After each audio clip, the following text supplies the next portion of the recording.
Oh, this one's interesting, isn't it? Looks like I'm sitting in the dark in some sort of cave. I could do some special effects here. Woo! Can you hear the cat?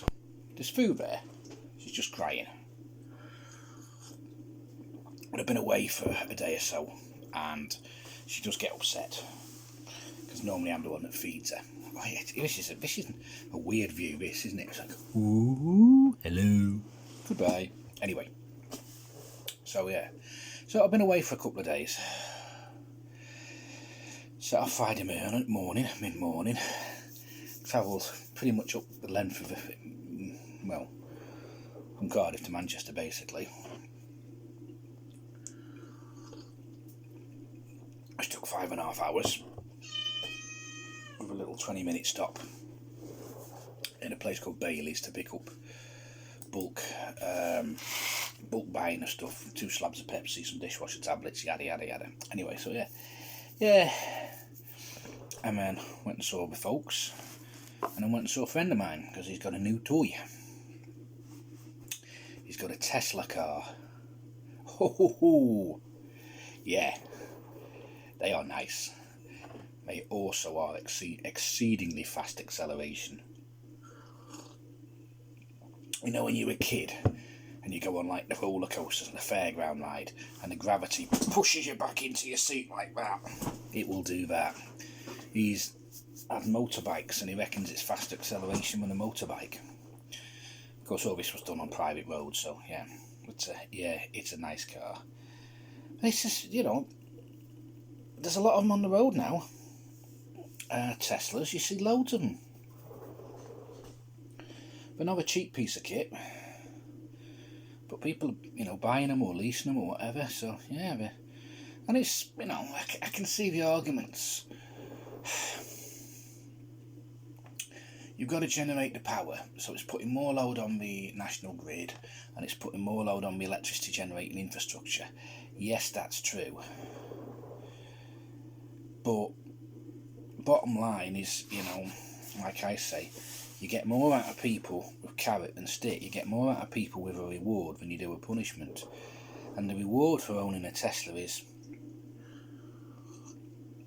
if you've got a conventional vehicle, we have a hybrid, but if you've got a conventional car, you're going to be getting anything between, on average, 40 to 60 miles per gallon out of a modern car.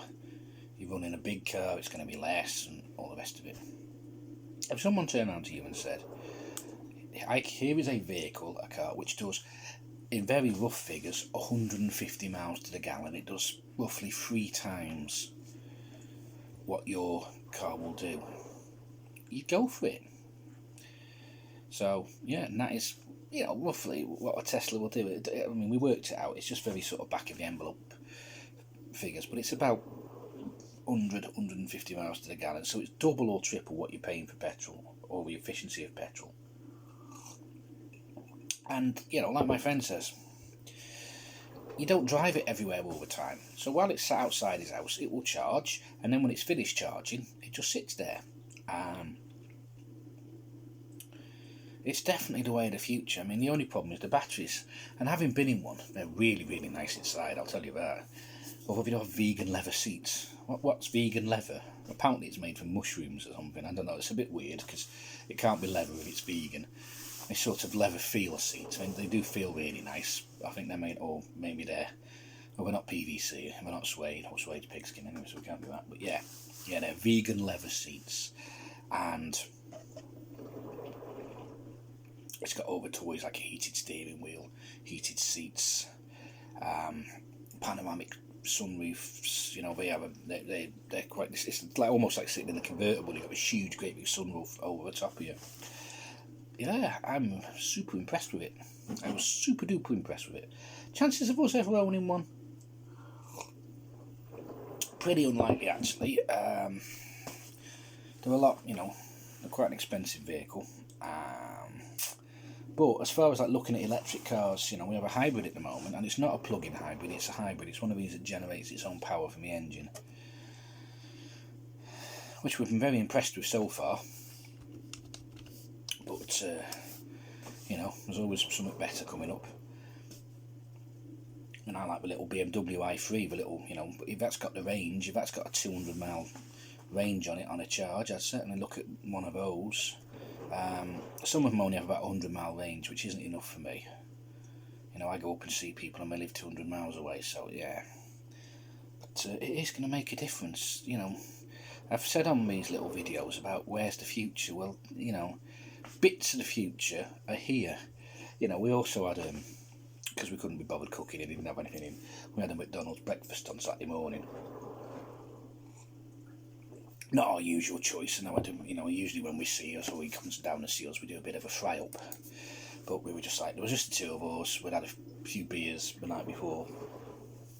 So we got a delivery McDonald's breakfast, and it's, you know, having fast food delivered straight to your door.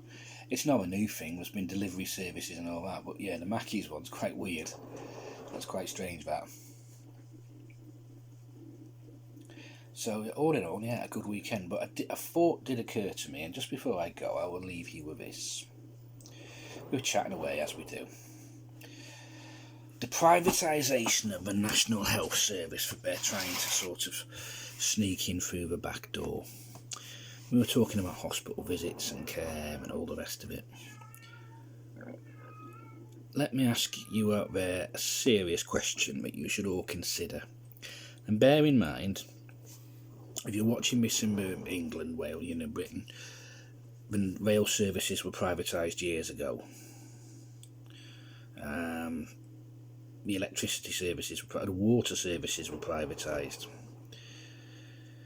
You know, look at the state of the rail, the trains, you know, getting on them, the costs and all that. Look at just what's happened with Storm Arwen, how they're having to get the military in to restore power to certain areas of the United Kingdom because the infrastructure isn't there to get the power up and running again. Same with the waters, you know, look at when the Somerset levels flood and all that because of lack of investment in the drainage, clearing out all the canals and all that to let the extreme rainfall go somewhere when we get floods now like Glasgow, Somerset and all the rest of it. The National Health Service. Some of us have experienced private health, you know, companies like Nuffield and things like that, where the standard is very much higher. I will give them that, you know. You sit in nice chairs and all that, and when you come out from the operation you have like a cup of tea in a china cup in a teapot and all the rest of it. If it all goes to private healthcare, do you seriously really think when you're sitting in your private health clinic or your national health that's become private healthcare clinic, you are going to get that standard? Or are we going to start seeing, you know, plastic chairs in Nuffield clinics, and all the private healthcare clinics are going to lower their standard? Have a think about that. Look at what's happened to the nationalised industries and services in the past and say, yeah.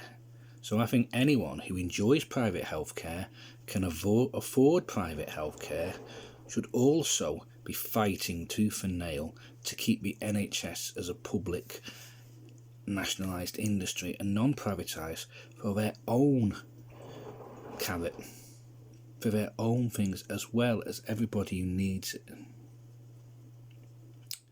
So have a think about that. Anyway, I'll be back to these as normal. Quite like this black background actually. It makes, you know, people can focus on me. And as always, enjoy your coffee. Peace. I'm out.